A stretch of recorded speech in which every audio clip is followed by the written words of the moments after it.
अस्सलाम वालेकुम। आज का हमारा topic affects and causes of male nutrition और आज के लेक्चर में हम इन दोनों चीजों को डिस्कस करेंगे। सबसे पहले तो हम ये समझने की कोशिश करेंगे कि अगर मेल न्यूट्रिशन होती है, खुराक की कमी या खुराक का एक्सेस में खाना, अगर ये सिचुएशन हो जाती है तो इसके क्या इम्पैक्ट्स होंगे। सबसे पहले तो हम आज ये डिस्कस करेंगे बेटा, चार पांच मुख्तलिफ चीजों को, चार पांच मुख्तलिफ फैक्टर्स को हम लेके चलेंगे और उसके बाद we will also be discussing the famine, कहत साली जिसको कहते हैं उर्दू में।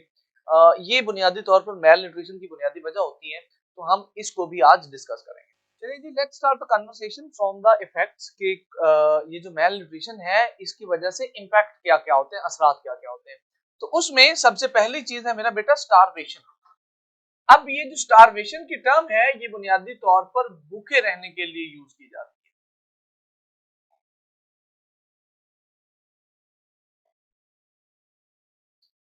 अब स्टारवेशन का मतलब ये है कि कोई बंदा ज्यादा लंबे अरसे तक भूखा रहा है या जो वो उसकी जो डाइट है वो उसको प्रॉपरली नहीं देगा, तो हम स्टारवेशन को कुछ इस तरह से डिफाइन करते हैं। भाई हम ये कहते हैं कि स्टारवेशन इज सिवियर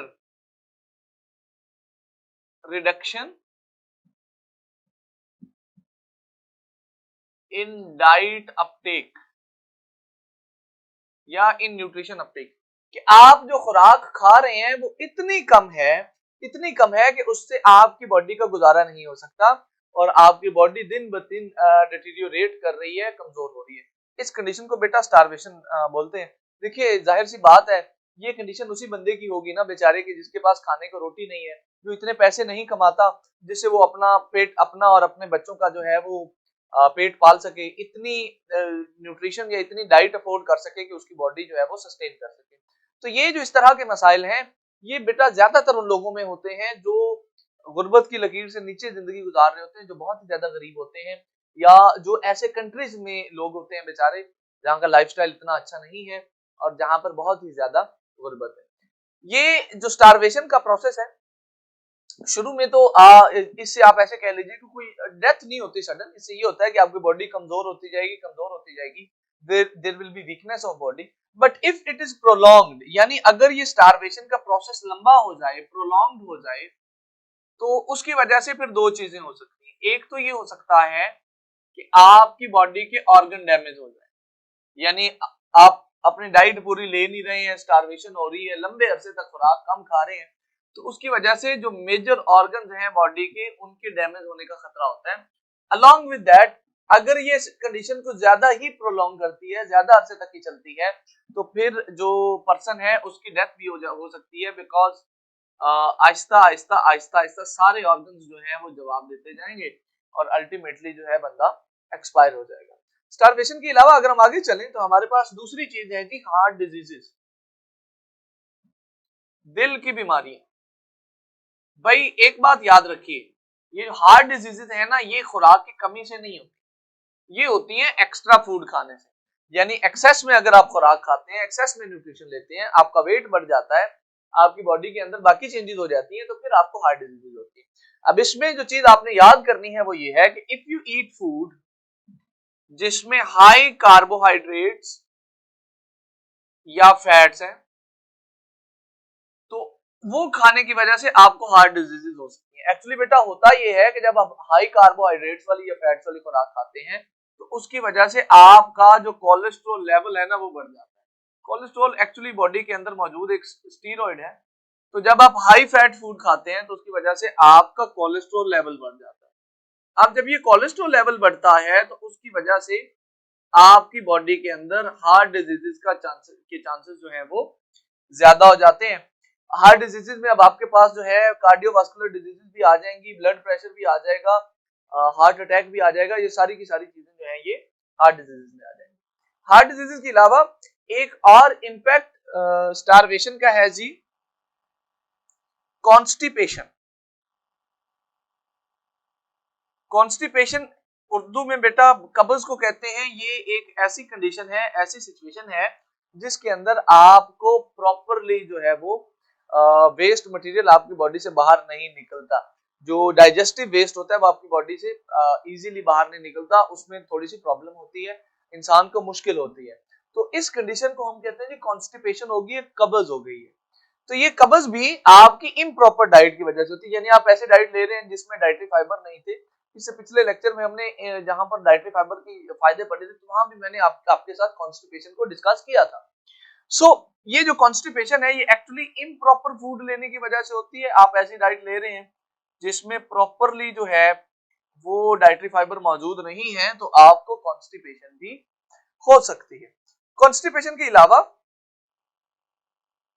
फाइनली एक और इंपैक्ट है जी इसका मेल न्यूट्रिशन का, एंड दैट इज ओबेसिटी।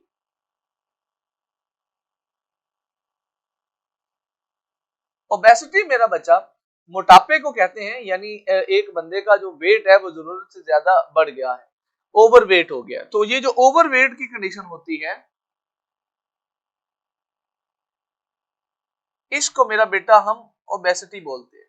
अब ये जो ओबेसिटी है ना, याद रखिए, इसके लिए हम एक लफ्ज यूज करते हैं, this is actually the mother disease. यानी ये एक ऐसी कंडीशन है बेटा जो सब बीमारियों की मां है। इस एक कंडीशन के होने की वजह से आपको मजीद हजार बीमारियां हो सकती हैं। बहुत सारी बीमारियां ऐसी हैं जिनका ताल्लुक डायरेक्टली ओबेसिटी के साथ है।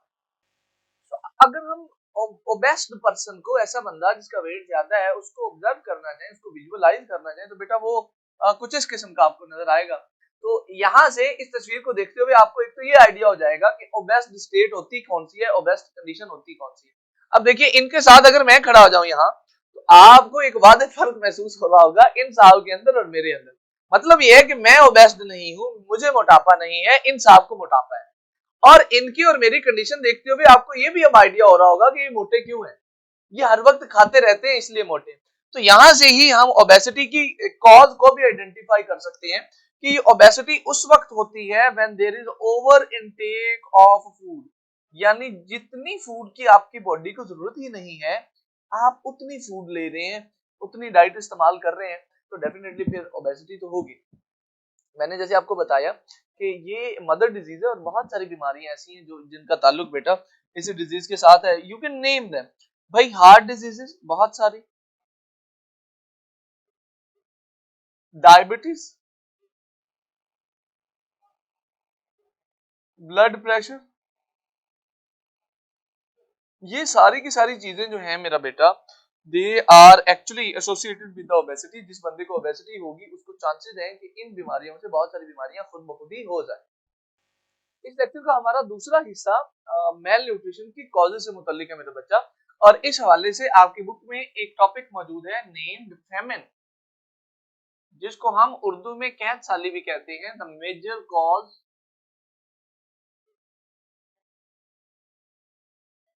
Of male nutrition.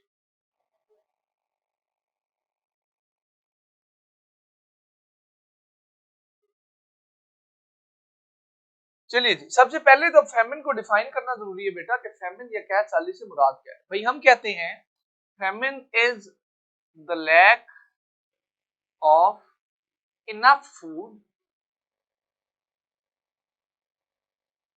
For feeding people living in an area। कि अगर एक एरिया में कुछ लोग रह रहे हैं और उन लोगों के रहने और उन लोगों के खाने के लिए, उनके रहन सहन के लिए, उनके गुजारे के लिए मुनासिब मिकदार में खुराक मौजूद नहीं है, तो बेटा हम कहेंगे ये कंडीशन जो है ये कहत साली की कंडीशन है। मिसाल के तौर पे अगर लाहौर एक शहर है अलग थलग और यहाँ के रहने वाले लोगों के लिए 100 किलो गंदम चाहिए मिसाल के तौर पे डेली, और 100 किलो नहीं है, 60 70 या 80 किलो है, तो हम कहेंगे भाई कि ये वाली जो सिचुएशन है ये कहत साली की सिचुएशन है। दिस इज द सिचुएशन और स्टेट ऑफ फेमिन। ये जो फेमिन की कंडीशंस होती थी बेटा, ये पहले वक्तों में ज्यादा आया करती थी। अब इंसान ने क्योंकि थोड़ी सी तरक्की कर ली है, तो अब ये उतनी ज्यादा आम नहीं है। दूसरी बात यह है कि ये सिचुएशंस उन ममालिक में होती थी या अभी भी होती हैं अगर, तो जहां पर गुर्बत बहुत ज्यादा है, तो इसलिए आपने इन हालात का, इस सिचुएशन का बहुत कम सुना होगा। यहाँ पर हम पिछली सदी में यानी 20th सेंचुरी में जो दो मेजर फेमिन आए हैं उनका भी जिक्र करेंगे, और उनमें जो पहला फेमिन है बेटा वो है Ethiopian famine, the great Ethiopian famine. ये इथोपियन फेमिन पिछली सदी में आया था और ये जैसे कि आपको नाम से जाहिर हो रहा होगा, ये एक कंट्री है अफ्रीका के अंदर, इथियोपिया, वहां पे आया था। और जो दूसरा फेमिन है वो है जी नॉर्थ कोरियन फेमिन। ये फेमिन जो है एक कंट्री है नॉर्थ कोरिया, उसके अंदर आया था, एशिया के अंदर आता है। तो ये दो फेमिन्स हैं जो आपको एमसीक्यूज के हवाले से याद रखने होंगे अगर वो आपसे पूछ लेता है तो। अब बात कर लेते हैं जी कि ये फेमिन्स जो हैं ये आते क्यों हैं, इनकी मेजर रीजंस क्या हैं। तो if we talk about the causes of famine, देखिए यहाँ पे समझिएगा बात को। फेमिन कॉज है मेल न्यूट्रिशन की। अब हम फेमिन की कॉजेज पढ़ने जा रहे हैं कि फेमिन्स की कॉजेज क्या क्या हो सकती है। So the very first of all, जो सबसे पहली कॉज है हमारे पास, वो है जी अनइक्वल डिस्ट्रीब्यूशन ऑफ फूड। यानी खुराक मौजूद तो है,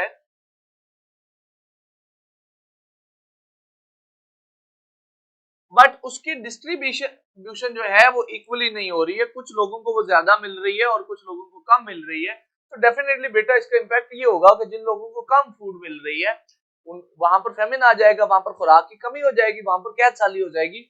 ये जो अनइक्वल डिस्ट्रीब्यूशन ऑफ फूड है ना, इसका सिनेरियो समझिए जरा। ये बेटा ज्यादातर पॉलिटिकल कॉजेज की वजह से होती है।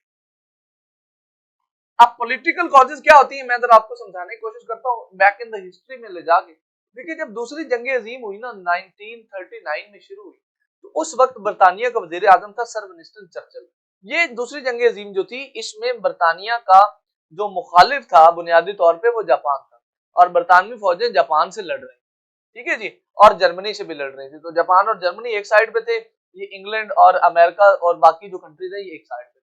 अब उस वक्त ये जो हिंदुस्तान था, उस वक्त हुकूमत बरतानिया की हुकूमत थी यहाँ पर, और बंगाल जो था, बंगाल एक सूबा था इंडिया का, वहां पर बहुत ज्यादा गंदम प्रोड्यूस होते थे।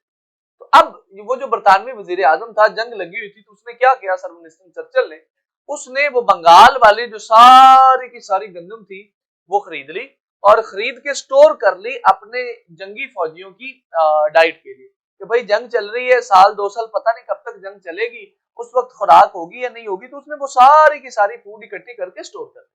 अब जब बंगाल की सारी फूड वो बरतानवी लोगों ने स्टोर कर ली, तो वहां के लोगों के खाने के लिए कुछ भी ना बचा, और वहां पर कहत पड़ गया। कहत पड़ा तो उस कहत से कम 3 से 4 करोड़ लोगों की डेथ हुई। वहां पर इतनी खुराक की कमी हो गई थी कि इतनी डेथ हुई। Now if you see this whole event, तो आपको उसमें पॉलिटिकल इन्फ्लुएंस नजर आता है कि देखिए खुराक मौजूद थी, चर्चिल को नजर आ रहा था कि ये लोग मर रहे हैं, बट उसने वो डाइट उनको नहीं दी, क्योंकि उसने कहा भाई ये तो मेरे फौजियों ने खानी है जो जंग में शरीक है, तो ये पता नहीं है कि कब तक जंग चलेगी कब तक नहीं चलेगी, तो I need to save that food to make sure कि मेरे सोल्जर्स जो हैं वो प्रॉपर्ली लड़ सके। सो इस तरह की बहुत सारी पॉलिटिकल रीजंस दुनिया में मौजूद होती हैं हर वक्त, जिसकी वजह से मुख्तलिफ कंट्रीज में खुराक की कमी हो सकती है। अभी भी अगर आप देखें तो इंग्लैंड, यूके, इंग्लैंड है, ऑस्ट्रेलिया है, अमेरिका है, यहाँ पर खुराक की कमी बिल्कुल नहीं है। यहाँ पर एक्सेस फूड स्टोर्ड पड़ी होगी।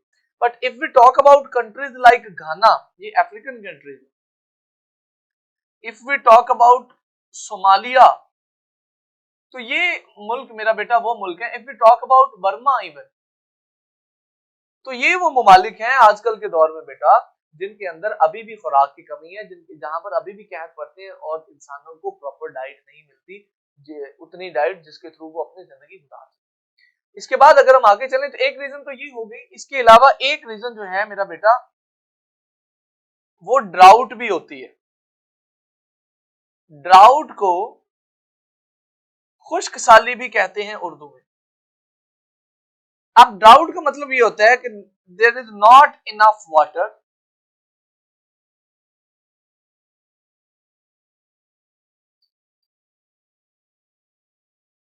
फॉर एग्रीकल्चर, यानी ऐसी कंडीशन बेटा जहां जिसमें एग्रीकल्चर के लिए इनफ पानी ही मौजूद नहीं है, उसको भाई हम कहते हैं ड्राउट या ड्राउट कहते हैं।